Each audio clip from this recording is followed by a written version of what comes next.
بسم اللہ الرحمن الرحیم۔ السلام علیکم پیارے ساتھیوں، آج ہم آپ کو سنا رہے ہیں یہودی چرواہے کو جنت کی بشارت کا واقعہ۔ بیان کیا جاتا ہے کہ غزوہ خیبر کے موقع پر ایک چرواہا حضور صلی اللہ علیہ وسلم کی خدمت میں حاضر ہوا۔ وہ چرواہا یہودیوں کی بکریاں چرایا کرتا تھا۔ جب دیکھا ہے کہ خیبر سے باہر مسلمانوں کا لشکر پڑاؤ ڈالے ہوئے ہیں، اس کے دل میں خیال آیا کہ میں جا کر ان سے ملاقات کروں اور دیکھوں کہ یہ مسلمان کیا کہتے ہیں اور کیا کرتے ہیں۔ چنانچہ بکریاں چراتا ہوا مسلمانوں کے لشکر میں پہنچ گیا اور ان سے پوچھا، تمہارا سردار کہاں ہے؟ صحابہ کرام نے بتایا کہ ہمارے سردار حضور صلی اللہ علیہ وسلم اس خیمے کے اندر ہیں۔ پہلے تو اس چرواہے کو ان کی باتوں پر یقین نہیں آیا۔ اس نے سوچا کہ اتنے بڑے سردار ایک معمولی سے خیمے کے اندر کیسے بیٹھ سکتے ہیں۔ اس کے دماغ میں یہ بھی تھا کہ جب آپ اتنے بڑے بادشاہ ہیں تو بہت ہی شان و شوکت اور ٹھاٹ باٹ کے ساتھ رہتے ہوں گے، لیکن وہاں تو کھجور کے پتوں کی چٹائی سے بنا ہوا ایک خیمہ تھا۔ خیر، وہ چرواہا اس خیمے کے اندر آپ صلی اللہ علیہ وسلم سے ملاقات کے لیے داخل ہوا اور آپ سے ملاقات کی اور پوچھا کہ آپ کیا پیغام لے کر آئے ہیں اور کس بات کی دعوت دیتے ہیں۔ حضور صلی اللہ علیہ وسلم نے اس کے سامنے اسلام اور ایمان کی دعوت رکھی اور اسلام کا پیغام دیا۔ اس نے پوچھا کہ اگر میں اسلام کی دعوت قبول کر لوں تو میرا کیا انجام ہوگا اور کیا رتبہ ہوگا؟ حضور صلی اللہ علیہ وسلم نے ارشاد فرمایا کہ اسلام لانے کے بعد تم ہمارے بھائی بن جاؤ گے اور ہم تمہیں گلے سے لگائیں گے۔ اس چرواہے نے کہا کہ آپ مجھ سے مذاق کر رہے ہیں؟ میں کہاں اور آپ کہاں؟ میں ایک معمولی سا چرواہا ہوں اور میں ایک سیاہ فام انسان ہوں۔ میرے بدن سے بدبو آ رہی ہے۔ ایسی حالت میں آپ مجھے کیسے گلے سے لگا سکتے ہیں؟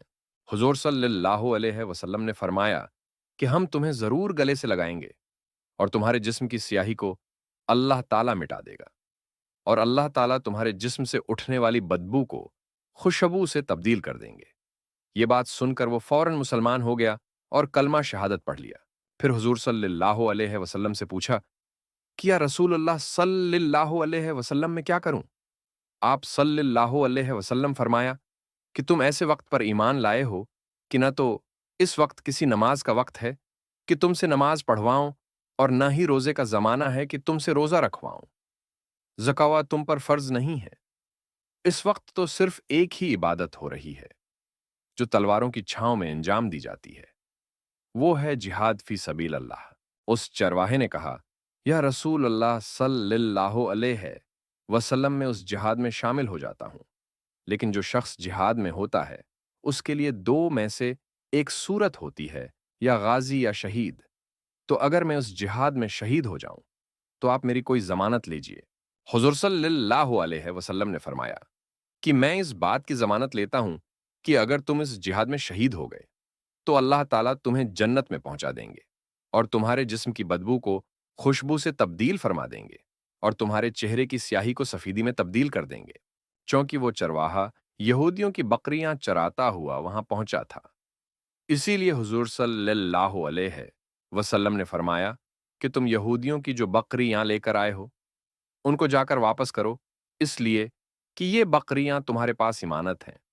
اس بات سے یہ اندازہ لگائیں کہ جن لوگوں کے ساتھ جنگ ہو رہی ہے، جن کا محاصرہ کیا ہوا ہے، ان کا مال غنیمت ہے، لیکن چونکہ وہ چرواہا بکری یا معاہدے پر لے کر آیا تھا، اس لیے آپ نے حکم دیا کہ پہلے وہ بکریاں واپس کر کے آؤ، پھر آ کر جہاد میں شامل ہونا۔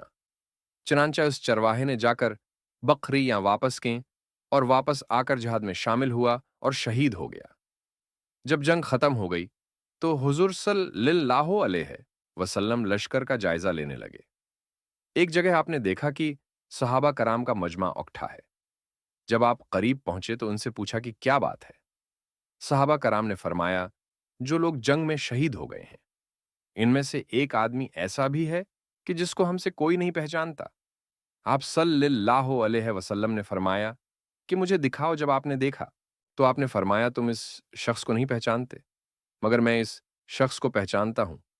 یہ چرواہا ہے اور یہ وہ عجیب و غریب بندہ ہے جس نے اللہ کی راہ میں ایک بھی سجدہ نہیں کیا، اور میں اس بات کی گواہی دیتا ہوں کہ اللہ تعالیٰ نے اس کو سیدھا جنت الفردوس میں پہنچا دیا ہے اور میری آنکھیں دیکھ رہی ہیں کہ ملائکہ اس کو غسل دے رہے ہیں اور اس کی سیاہی سفیدی میں تبدیل ہو گئی ہے اور اس کی بدبو خوشبو سے بدل گئی ہے۔ اس واقعہ سے ہمیں یہ سبق ملتا ہے کہ اندازہ کیجئے اگر کچھ عرصہ پہلے اس چرواہے کو موت آ جاتی تو سیدھا جہنم میں چلا جاتا، اور اب اس حالت میں موت آئی کہ ایمان لا چکا ہے اور نبی پاک صلی اللہ علیہ وسلم کا غلام بن چکا ہے، تو اب اللہ نے اتنا بڑا انقلاب پیدا فرما دیا۔ اسی لیے فرمایا اعتبار خاتمے کا ہے۔ اسی لیے بڑے بڑے لوگ لرزتے رہتے ہیں اور یہ دعا کرتے رہتے ہیں کہ یا اللہ ہمارا خاتمہ ایمان پر فرما۔ میری یہ دعا ہے کہ اللہ ہم سب کو اس سے سبق حاصل کر کے اس پر عمل کرنے کی توفیق عطا فرمائے۔ آمین۔ اگر آپ کو یہ واقعہ پسند آیا ہے تو کمنٹ کر کے ضرور بتائیں۔